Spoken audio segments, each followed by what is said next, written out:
fall foraging wild edibles. So there are quite a lot of really delicious and unique things that you can go foraging for in the fall. A lot of people think, oh, it's cooling down, it's too cold now to go foraging. Not true. There are still plenty of things you can go and find. So I'm going to start with one of my personal favorites, which is wild grapes. I remember where I used to live, there used to be quite a lot of not only wild grapes, but just regular grapes. And to be honest, I'm not quite sure if the wild grapes we had were wild or if they were Concord grapes that just went astray. But whatever the case, there were some grapes out in the woods and they were delicious. So, you know, looking out for wild grapes is very fun. They have a wonderful smell, wonderful taste, very unique taste compared to grocery store grapes. I always say anything you eat in the grocery store, it's nothing compared to things that either grow out in the wild or you grow yourself. Wild grapes are so much more flavorful, more complex than grocery store grapes, which I always find are just kind of watery orbs that have no soul, basically. But besides wild grapes, which are very fun to find, there are crab apples. These are another one I used to find, but I never knew that they were edible until more recently. So the thing about crab apples is you have to be a little bit careful because they're super sour. Really the only way you can enjoy them is if you mix them into a pie or something with a lot of sugar, because they do have a very tart, very sour flavor. But they are edible, you know, they're fine to eat. You just have to make them taste a little bit better. Some people also turn them into butter or jelly. Again, something that needs more sugar.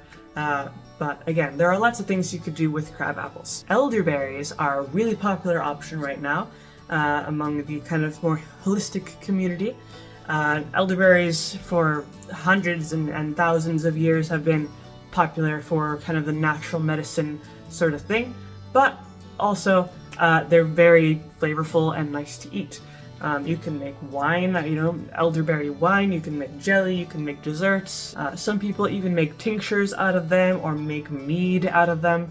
So definitely quite a lot of things you could do with elderberries, and they're pretty prevalent. Usually they grow in very large, kind of bushy structures, so they're pretty easy to spot. You can also mix them into tea and things like that if that interests you. You can also be on the lookout for sumac berries. Of course, watch out for poison sumac, but many other varieties of sumac are edible, they're perfectly fine. And you can do quite a lot of things with them. A popular thing to do is to make sumac lemonade, which has a very unique kind of herbal flavor. It can be kind of fun to drink during the autumn. Now, some other things you could look forward to forage during the autumn are a few nuts. So acorns, for the longest time I thought acorns were not edible at all, and if you were to eat a raw acorn, it's inedible. But you have to process the acorn first, and then you can actually enjoy it. A lot of people actually process acorns and make acorn flour, acorn cookies. You can do quite a lot of things with acorns. So, you know, if you have a lot of oak trees near you and there's lots of acorns just falling to the ground, gather those up and you could do quite a lot of things with them. Chestnuts. Now, chestnuts are among my absolute favorite things to eat when the weather starts getting cold. There's nothing better than chestnuts roasted over an open fire, I suppose. But, you know, that toasty, sweet sort of flavor that chestnuts have. Just don't confuse chestnuts with buckeyes, also known as horse chestnuts, which are toxic and you should not eat them. You could do quite a lot of things with sweet chestnuts. You can eat them just on their own, they taste pretty good. Some people I've heard they make it into desserts and things like that, so again, quite a lot of things you could do with them. Then of course, if you like foraging for roots, there are dandelion roots that you can enjoy. Now, they can be pretty bitter, so you might have to add some sugar or more flavoring to make it taste better. I've seen people make jelly, lemonade, tea, cookies, basically absolutely anything you can imagine with many parts of the dandelion, including the roots. Now, you can also enjoy depending on what kind of pine trees you have near you. Conifer tea, or just pine tree tea, pine needle tea rather.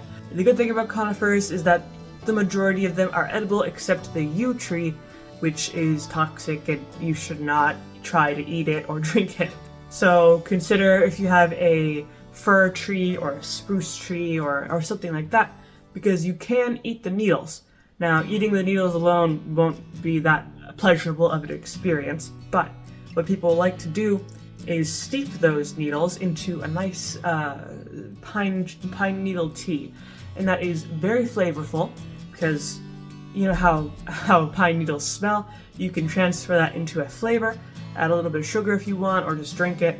It's a very kind of cozy, autumnal sort of thing you can drink. I've also heard of people creating alcoholic beverages like beer or vodka out of pine tree needles, and even cookies and things like that. So really there's more things you can do with these needles than you would expect. And then of course there are the famous mushrooms of autumn that you can go foraging for. I always recommend caution when foraging for mushrooms because some of them might be delicious and some of them might be extremely toxic, and they might look very similar. So just be careful. If you're an expert, obviously you know what you're doing. But if you've never gone mushroom foraging before, bring someone with you who knows what they're doing and just be careful. But the chanterelle mushroom is one of the most popular mushrooms that people like to forage for in the autumn. It is known for having a very delicious flavor for cooking. Many people love to cook it up and saute it in butter, serve it with a steak, serve it with fish. It's a very, very nice, flavorful mushroom. You can also look out for a mushroom called chicken of the woods.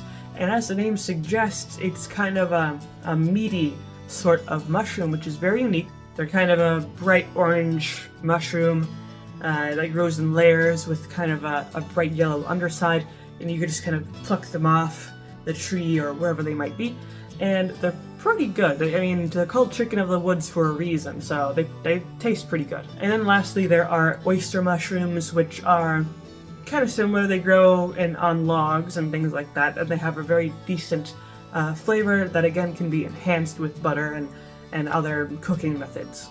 So those are the main things that people forage for during the fall. Hopefully this video was helpful to you. If you have any questions or things to add to this subject, of course you can leave your opinions down in the comment section below. And again, if you liked the video, leave a like, maybe subscribe, and I make a few videos throughout the week, so don't miss those.